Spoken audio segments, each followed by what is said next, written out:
Hello मेरे प्यारे भाइयों, क्या हाल चाल। उम्मीद करते हैं आप सभी बेहतर, मस्त, जबरदस्त, शानदार होंगे। तो आज की इस क्लास में आप सभी को हम बताएंगे जो क्लास 12 का मोस्ट इंपॉर्टेंट साहित्यिक परिचय है। कौन? कन्हैया लाल मिश्र प्रभाकर।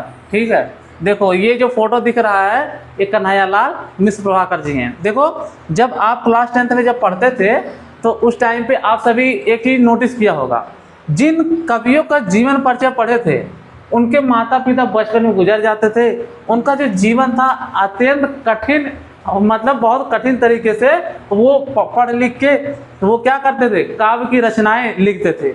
लेकिन हम वो सब यहाँ पे नहीं पढ़ेंगे। इनका जो शॉर्ट में जो जन्म कब हुआ था, इनसे हम आपको साहित्यिक परिचय पढ़ाना है, ना कि जीवन परिचय। ठीक है, ये देख लीजिए कौन है, कन्हैया लाल मिश्र प्रभाकर। देखिए, ठीक है, हम आपको चित्र के माध्यम से पढ़ाएंगे। देखो ये डायग्राम के माध्यम से, क्योंकि देखो जब आप मूवी देखते हो, जब कार्टून देखते हो, कुछ भी देखते हो, जब तो वहाँ पे क्या होता है, वहाँ पे डायग्राम ही होता है, वहाँ पे जो चित्र होता है उसके माध्यम से देखते हो तो आप एक बार देखते हो आपको तुरंत याद हो जाता है। उसी तरीके से हम कुछ कॉपी करने का सोचे हैं कि कुछ किसी तरीके से बच्चों को याद करने में, भाइयों को याद करने में थोड़ा आसानी हो जाए। देखो ऐसी चीज़ ही है कि आपको याद करना ही पड़ेगा। ठीक है, तो हम बताते, देखो क्या है, जन्म इनका कब हुआ था, 29 मई 1906 का। किनका? कन्हैया लाल मिश्र प्रभाकर जी का। कब हुआ था जन्म? 29 अगस्त 1906 ईस्वी को हुआ था। जन्म स्थान कहाँ बताइए? जन्म स्थान देवबंद सहारनपुर में। कहाँ? देवबंद सहारनपुर में। ठीक है, जन्म स्थान कहाँ? देवबंद सहारनपुर में। पिता का नाम पंडित रामदत्त मिश्र का क्या नाम है? पंडित रामदत्त मिश्र। संपादन मतलब पत्रिका ये जो संपादित किए थे, कौन? ज्ञान उदय, नया जीवन, विकास, इनकी क्या थी, ये सब इनका संपादन था। क्या? ज्ञान जीवन, सॉरी, नया जीवन, विकास, ज्ञान उदय। देखो ये जो फॉर्म में हम लिखवाए हैं इसी तरीके से आप सभी को अपने बोर्ड एग्जाम में लिखना है, क्योंकि हम इस तरीके से लिखे हैं जिसमें आप सभी को कम शब्दों में बहुत अधिक बातें कही गई हैं, बहुत ही सटीक तरीके से लिखा गया है। देखो भाषा इनकी क्या थी? भाषा इनकी तत्सम प्रधान थी, शुद्ध और साहित्यिक खड़ी बोली थी। कैसी थी इनकी भाषा? तत्सम प्रधान थी, शुद्ध और साहित्यिक खड़ी बोली थी। ठीक है, अब देखो शैली इनकी कैसी थी? भावात्मक थी। कैसी थी? भावात्मक, वर्णात्मक और नाटकीय थी। कैसी? भावात्मक, वर्णात्मक और नाटकीय थी। प्रमुख रचनाएं देखा जाए, क्या प्रमुख रचनाएं? आकाश के तारे, धरती के फूल, माटी हो गई सोना और जिंदगी मुस्कुराई। इनकी मृत्यु कब हुई थी? 2 मई। देखो मई में पैदा हुए थे इनकी और मई में मरे भी थे। इनकी जो देहांत हुआ था वो कब हुआ था? मई में।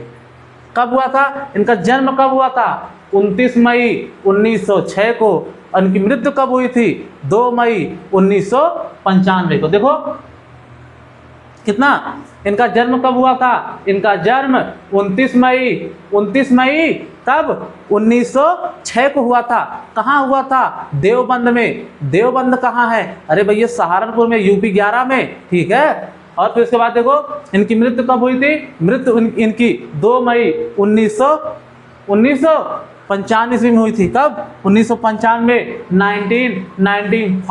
1995 ईस्वी में हुई थी। इनके पिता का नाम क्या था? इनके पिता का नाम बताइए? रामदत्त मिश्र था। ठीक है, अब देखो इनकी भावात्मक क्या थी? इनकी शैली भावात्मक थी, वर्णात्मक थी, नाटकीय थी। ठीक है, प्रमुख रचनाएं: आकाश के तारे, धरती के फूल, माटी हो गई सोना और जिंदगी मुस्कुराई। आप सभी एक बार फिर से रिपीट करिए, बताइए आप सभी इनका जन्म कब हुआ था? बताइए। 29 मई 1906 को इनका जन्म हुआ था। कहाँ हुआ था? देवबंद सहारनपुर। कहाँ? यूपी 11 में। समझ में आया? यूपी 11 है। ठीक है, अब आगे देखते हैं। और देखो पिता का नाम पिता का नाम क्या था? रामदत्त मिश्र था। ठीक है, इनकी प्रमुख रचनाएं क्या क्या है? आकाश के तारे, धरती की फूल, माटी हो गई सोना, जिंदगी मुस्कुराई। मृत्यु कब हुई थी? 1995 में 2 मई को। ठीक है, यहाँ तक समझ में आया सभी को? आपको इतना पूरा लिखना है, फिर आपको आगे दिखाते हैं। देखो इसमें भी देखो वैसे डायग्राम के माध्यम से पढ़ाएं। क्यों? ताकि आपको याद हो। देखो ये हेडिंग डाल के आपको लिखना जरूर है। अगर आप हेडिंग नहीं डालेंगे, देखो साहित्यिक योगदान, साहित्य में स्थान, प्रमुख रचनाएं, ये बेस्ट तरीका, बेस्ट फॉर्म में लिखा गया है। अगर आप इस तरीके से लिखते हैं, आपका 1 मार्क्स भी एग्जामिनर नहीं काटेगा। ठीक है, देखो आप हमारे चैनल से जुड़ के अपने बोर्ड एग्जाम की तैयारी कर सकते हैं। आपका हम लगभग जब बोर्ड एग्जाम से 3 महीने अक्टूबर से आपकी सीरीज स्टार्ट करेंगे, जिसमें आप सभी को इंपॉर्टेंट क्वेश्चन चैप्टर वाइज लेके आएंगे, अनसॉल्व पेपर करवाएंगे। इतना बेस्ट तरीके से आप सभी को समझा देंगे, पढ़ा देंगे। आपको किस तरीके से एग्जाम में क्वेश्चन आते हैं वो सब हम अनसॉल्व पेपर करवाएंगे। क्या? अनसॉल्व पेपर से डायरेक्ट सेम टू सेम, क्या सेम टू सेम क्वेश्चन आता है। सेम क्वेश्चन आता है, बस आप वही कर ले तो आपका समझिए नंबर पक्का है। लेकिन अभी धैर्य के साथ, स्टूडेंट का मतलब समझते हो, उसके अंदर पेशेंस होनी चाहिए, धैर्य होनी चाहिए। अभी जितना बता रहे हैं अभी से मत सॉल्व करो, अब पहले अपना सिलेबस कंप्लीट करो। अगर देखो आप अगर अपना सिलेबस कंप्लीट नहीं करते हो तो आप पहले डायरेक्ट उसी में कूद जाते हो, तो आपको डिमोटिवेट होगा। क्यों? क्योंकि आप अभी वो चीज़ नहीं पढ़े हो। जब आप वो चीज़ पढ़ के जाओगे, जब आपको आएगी, ठीक है, तब आपको आएगी तो आपको बहुत ही अच्छा, अंदर से बहुत अच्छा फील होगा। क्यों? क्योंकि हम वो चीज़ किए हैं, इसीलिए बता रहे हैं। अगर आप ऐसे चले गए, आप वो चैप्टर पढ़े नहीं हो, आप जाके लगा रहे हो, आपको आ ही नहीं रहा है, तो आप और डिमोटिवेट हो जाएंगे। आप पहले अपना सिलेबस कंप्लीट करिए। देखिए शॉर्ट के चक्कर में मत पढ़िए। कुछ लोग लेके आते हैं क्लास, बोल देते हैं कि बिना पढ़े कैसे 95% लेके। अरे भाई तुम खुद अब तुम सोचो, अपने दिमाग से सोचो, बिना पढ़े कोई 95% कैसे ला सकता है? पढ़ने के बावजूद भी 95% नहीं आ रहा तो बिना पढ़े कैसे ला सकता है? ठीक है, तो आप सभी मूर्ख मत बनिए। आप सभी पहले अपना सिलेबस पे ध्यान दीजिए, फिर उसके बाद जब जरूरत पड़ेगी तो हम लोग खुद ही सीरीज स्टार्ट करेंगे, जिसमें आपको डेली वीडियो देंगे। ठीक है, अब देखो साहित्य योगदान देखते हैं। प्रभाकर जी ने हिंदी गद्य को, क्या? प्रभाकर जी ने हिंदी गद्य को विशेष रूप से संस्मरण, रेखाचित्र, निबंध, क्या? प्रभाकर जी ने हिंदी गद्य को विशेष रूप से संस्मरण, रेखाचित्र, निबंध, क्या? प्रभाकर जी ने गद्य को विशेष रूप से संस्मरण, रेखाचित्र, निबंध, यात्रा वृत्तांत और रिपोर्टाज के क्षेत्र में समृद्धि किया।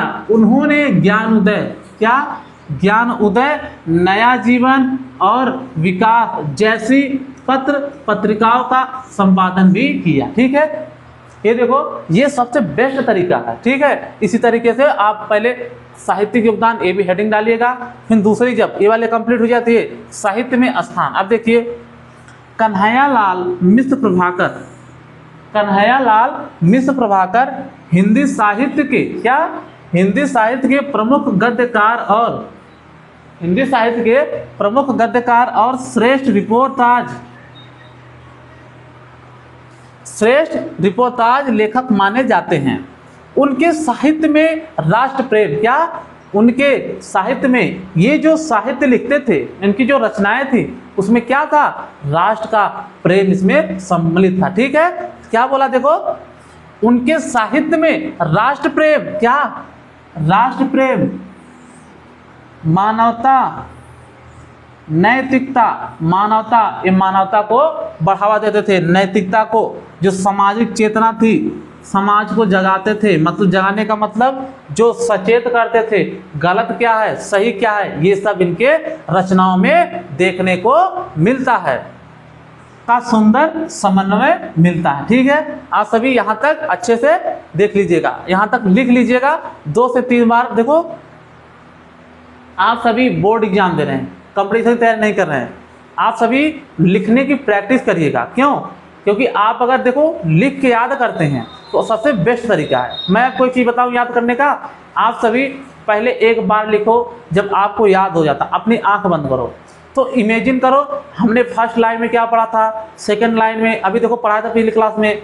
आंख बंद करो एक बार, आप सभी एक बार आंख बंद करो। अब इमेजिन करो कन्हैया लाल मिश्र प्रभाकर का जन्म कब हुआ था? कब हुआ था? 29 मई 1906 ईस्वी को हुआ था। मृत्यु कब हुई थी? 2 मई 1955 ईस्वी को हुआ था।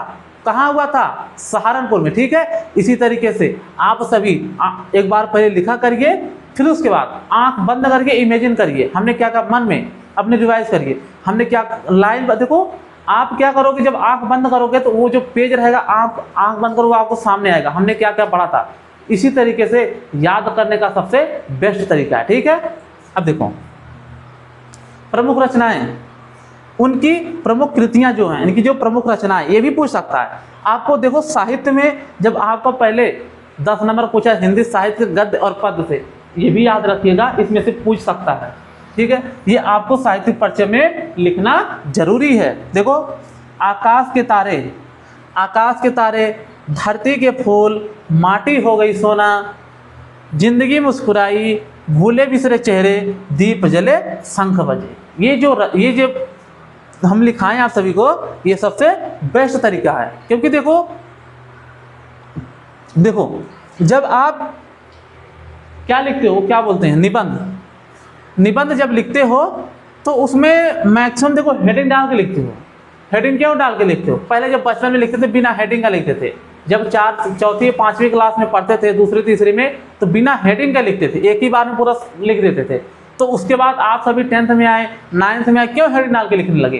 ताकि हर चीज़ों को स्पष्ट किया जा सके। क्या स्पष्ट करके हम अगर लिखते हैं, एग्जामिनर को साफ साफ पता चलेगा, हाँ इसमें साहित्य के योगदान के बारे में लिखा है, इसमें साहित्य में स्थान है, इसकी प्रमुख रचनाएं हैं। और ये जो पीछे लिखा है ये वाला